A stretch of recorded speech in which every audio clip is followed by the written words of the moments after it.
يا ريت قبل ما نحكم على الناس ونتسرع بحكم خطأ على الناس، نراجع نفسنا ونتأكد إن كان الشخص اللي قدامنا ده بريء ولا متهم. زي ما حصل مع سيدة الدهالية اللي هي شقيانة طول عمرها، وكانت راحة تسعى لأكل عيشها، واتهموها إن هي خطفت طفلة وربطوها في شباك واعتدوا عليها وبهدلوها آخر بهدلة. ولكن بعد كده أثبتت الكاميرات المراقبة إن هي بريئة من كل الكلام ده، وتم الإفراج عنها. ولكن هي حالتها دلوقتي صعبة جدا، وهنشوف شهود عيان عن اللي حصل، ونرجع مع بعض تاني. مع أحد الشهود. تعرف بيك؟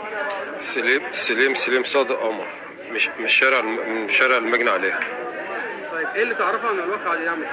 وانا اعرف سمعنا في الشارع ان بيقولوا لست ام هدير خاطفه عيله، وراح المركز والمركز سابها، ما فيش حاجه من ناحيتها في المركز خالص.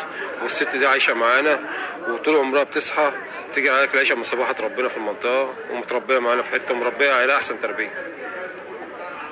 بس تتوقع الكلام ده يطلع لا من أم هدير؟ لا ما فيش. توقعت براءتها منذ يعني نشر الفيديو؟ قالوا الكلام ده، قلنا لا عمره مستحيل، ما فيش الكلام ده مستحيل، ما فيش الكلام ده. اول ما سمعنا الكلام ده اشاعه، عمرنا ما سمعنا الكلام ده، ولا ما فيش الكلام ده ابدا. ما حدش توقع، بعد عرضها على رئيس المباحث وكيل النيابه وتفريغ الكاميرات واتاكدوا ان هي بريئه من التهمه دي، انتوا كنتوا طبعا متاكدين ان هي بريئه؟ طبعا لولا كده المباحث ما كانتش هتسبب طبعا.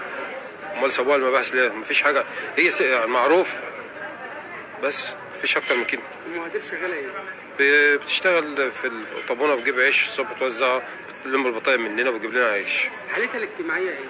على قد حالها وبما يرضي الله، عايشه بما يرضي الله، تاكل اكل عيشها بالحلال، ومربيه على احسن تربيه. بعد براءة أم هدير من التهمة ديت والتعدي عليها بالضرب المبرح وتكسير ضلوعها وإيديها وجسمها، ونطالب بحقها، رد شرف له، تكسير يعني حقها. رد شرف له، والمفروض ما كانش تطلع من المركز لما يجيب لها رد شرف طالما بان الحقيقه. ابدا هي بريئه من طبعا ده حاجه معروفه، تاخد حقها، خصوصا ان هي ست معروفه هنا بالنزاهه كل طبعا شقيانه طول عمرها شقيانه. بس فاحنا بنطالب رد شرف ليها، بس ده اهم حاجه. حد يا جماعه حضرتك حاجه؟ هصور أم هدير بس مش هجيب. انتوا جيران ام هدير؟ ايوه. ايه اللي تعرفوا عن ام هدير؟ ست غلبانه وشقيانه على بناتها وجوزها على قد حاله، يعني ما بيشتغلش، قاعد في البيت وهي بتصرف عليه. حالتها الماديه ايه؟ صعبه جدا والله، صعبه جدا. قولي لي ان ما فيش كهرباء عندها؟ ما فيش عندها كهرباء، وساعات بتقضي ايامها كلها عيش وملح بفلفل او ملح وكمون حاف، وعلى يدنا والله جيران.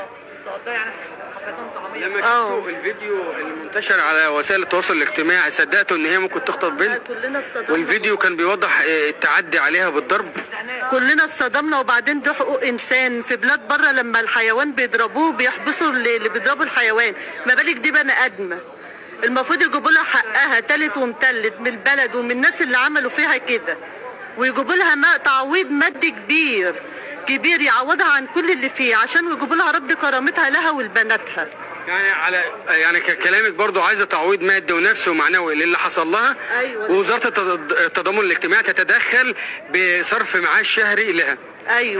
ايوه لان هي ست بتراعي ست مسنه في البلد دي، هي مش رايحه تخطف ولا رايحه تعمل، ده بتراعي ست مسنه هناك عشان تساعد مع ظروف حالتها في بيتها وبناتها. كانت الاول بتشتغل وتوزع عيش، دلوقتي بعد الضرب ده وتكسير ضلوعها مش هتقدر تشتغل، فعايزين من وزاره التضامن ان هي تقف معاها بمساعدات ماديه، والجمعيات الخيريه تقف معاها، في ظل ان هي دلوقتي ثبت براءتها عبر كاميرات التواصل الاجتماعي، عبر يعني وسائل التواصل الاجتماعي، بالفيديو لرئيس المباحث فحصه واكد ان هي يعني ما خطفتش البنت وبريئه من التهمه دي، واهل البنت اتصالحوا لها، ولكن ده مش كافي لرد اعتبارها والبهدله والاهانه اللي حصلت ليها ونشر فيديو لها وهي بتتضرب ويقولوا عليها انها بتخطف الاطفال. ايوه ده حرام، ده حرام في حق نفسها وفي حق عيالها وفي حق منطقتها وفي حقنا كلنا. دي لازم يترد لها رد اعتبار في قدام منطقتها وفي المكان اللي اتهنت فيه، اهل البلد اللي هنوها وعملوا فيها كده يتعاقبوا عقاب شديد. تمام. حضرتك حابه تضيفي ايه؟ نعم. بما انك جاره المهدير ايوه النور يعني كارت بقى 4 ايام فاصل عليه، بالله العظيم ما معاهم حتى جنيه يروحوا يشحنوا، بالله العظيم 3 4 ايام نايمين في الضلمه كده، 4 ايام على كده نايمين في الضلمه، وهي ما فيهاش الخصه دي بصراحه ربنا.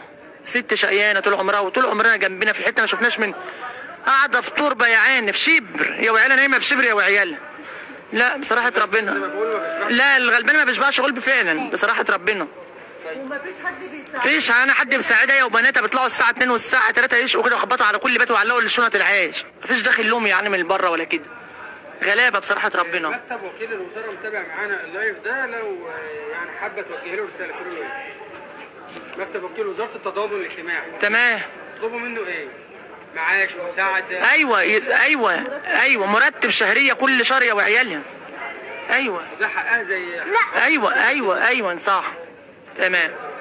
زي ما حضراتكم شايفين الست مهدير كان نفسي اخد منها كلمه، بس حالتها النفسيه صعبه جدا، مش قادره تتكلم، ويعني من الصدمه اللي حصلت لها والتعدي اللي حصل لها والتشهير بنشر الفيديو بتاعها وهي مربوطه في شباك حديد وبتضرب في احدى قرى السنبلاوين، ولكن ربنا نصرها يعني بالفيديو اللي فيديو كاميرات المراقبه اللي اكدت ان هي كانت واقفه بعيده عن البنت، والروايه كانت البنت بتشتم الست مهدير وقالت لها حراميه، ولكن قالت لها مش يا بنت بعيد، وما لمستهاش زي ما اهل البلد قالوا ان هي خدرتها.